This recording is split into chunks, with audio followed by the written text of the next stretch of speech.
Elevator চ্যানেলে আমি তোমাদেরকে ওয়েলকাম জানাচ্ছি। আহ, এই 2025 সালে আমাদের ম্যাকআউট ইউনিভার্সিটিতে যারা পড়ছো, সমস্ত আন্ডার গ্রাজুয়েট এবং পোস্ট গ্রাজুয়েট যে কোর্সগুলো আছে, এই পরীক্ষাটা এবার ইভেন্ট সেমেস্টারের হতে চলেছে এবং হাতে প্রায় বলতে গেলে একদম এক মাসই বাকি আছে।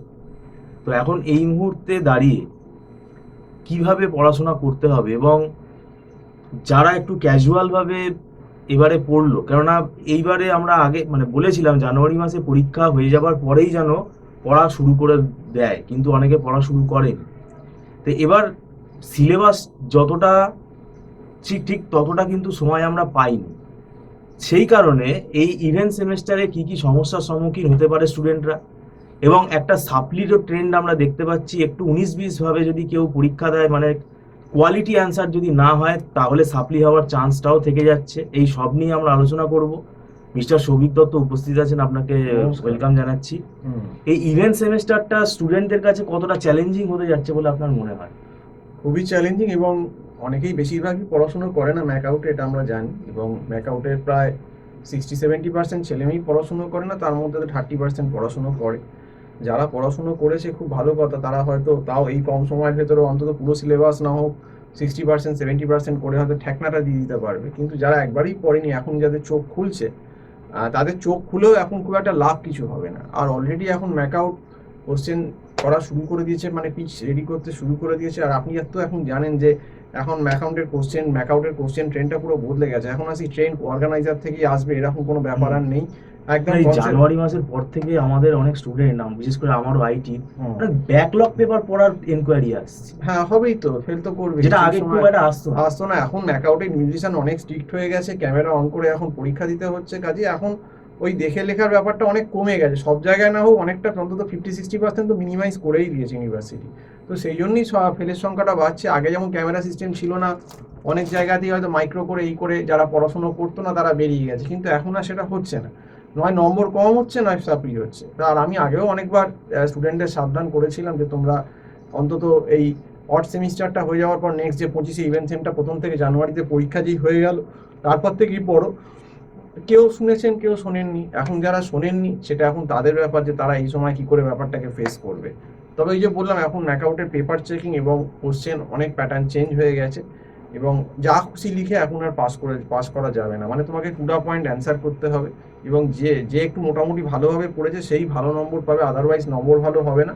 এবং কোনো কোনো ক্ষেত্রে একদম অ্যাবসার্ট যদি কেস হয়, সেখানে ফেলেরও চান্স থাকতে পারে, সাপ্লিরও চান্স থাকতে পারে।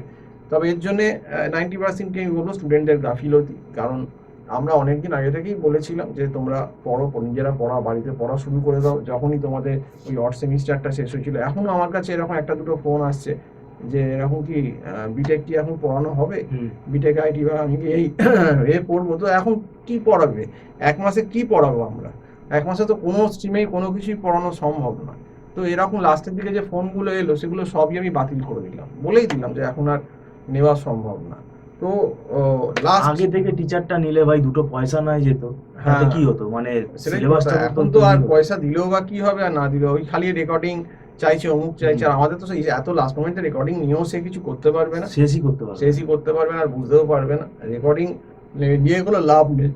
তো সেটাই হচ্ছে কথা। এবং এই ক্যাজুয়াল ব্যাপারটা ম্যাকআউটের ম্যাক্সিমাম অন্তত 60-70% স্টুডেন্টের ভেতরেই আমি এই ক্যাজুয়াল ব্যাপারটা দেখেছি। হয়তো 30% বা স্টুডেন্ট, হয়তো 30-25% স্টুডেন্ট সিরিয়াস আছে, যারা প্রথম থেকে পড়েছে, যারা প্রথম থেকে ব্যাপারটাকে সিরিয়াসলি নিয়েছে, তারা ডেফিনেটলি ব্যাপারটা উতরে যেতে পারবে এবং ভালো নম্বর পাবে। কিন্তু বেশিরভাগ জায়গাতেই দেখবেন যারা স্টুডেন্ট আছে, তারা যারা পরীক্ষার 1 মাস আগে বই খুলছে, তাদের মধ্যে কিছু হয়তো খুব এক্সেপশনাল স্টুডেন্ট থাকতে পারে, মেরিটোরিয়াস, কোনোভাবে ম্যানেজ করে নিল, কিন্তু বেশিরভাগ ক্ষেত্রে কিন্তু পারবে না। নয় নম্বর, ওই যে বললাম, নয় নম্বর কমে যাবে, আর নয় সাপ্লি হবে। এটাই হচ্ছে ভবিতব্য।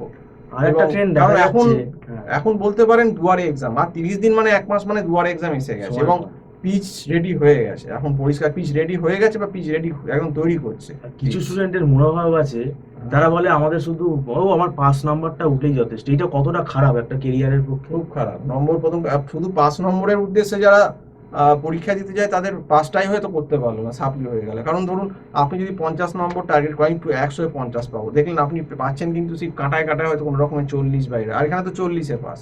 বা আপনার সিএ মিলে। এবার দেখা গেল যে 70 নম্বরে হয়তো সে টার্গেট নিয়ে গেল আমি কোনো রকমে 30 তুলি, সিএ থেকে আমার এইগুলো আরও 15-20 হয়ে যাবে। হয়তো সে 30 কেন, সে 15ই তুলতে পারলো না ওই টার্গেট করে গিয়ে কোশ্চেন সলভ। সেটা তো 15 যদি না তুলতে পারে, তাকে যদি মিনিমাম 25ও না দেয়, তার তো ফেলের সম্ভাবনাই বেশি হয়ে গেল। তো এটাই হচ্ছে ব্যাপার। যারা ওরকম ওই 20-25 আমি 70-এ কোনো রকমের 25-30 তুলে দেবো, তারপর বাকিটা টুকে টুকে ইন্টারনাল ইনিংস হ্যাঁ খেলে। সিএ টু করে ঠুকে ঠুকে করবো, এরকম রিস্কে যারা করে যাদের কপাল খারাপ থাকবে তারা ডেফিনেটলি সাবলি পাবে। তো যাই হোক, সম্পূর্ণ ভিডিওটা দেখার জন্য অসংখ্য ধন্যবাদ। আবারও বলছি, দুয়ারে কিন্তু এক্সাম এসে গেছে, সাবধান খুব। আর প্রথম কথা হচ্ছে দুয়ারে এক্সাম আর মাত্র 30 দিন বাকি আছে।